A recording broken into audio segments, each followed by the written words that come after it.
In this video, I will be showing the tips to fix Apple Intelligence is available when the iPhone and Siri are set to the same language. To fix this error, go to the Settings app on iPhone, scroll to General option. Again, scroll to Language and Region option. Under the Region section, select the United States. Now tap on the Change to English US and the confirmation pop-up. Your iPhone will show a black screen and wait on the Settings region screen. Now your iPhone is set to English as a preferred language and the region is United States. Alright. Now go back to Apple Intelligence under the settings.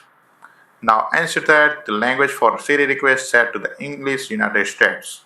If the error is still showing under the Apple Intelligence doesn't make any changes, then force close the settings app and relaunch under the check under the settings app.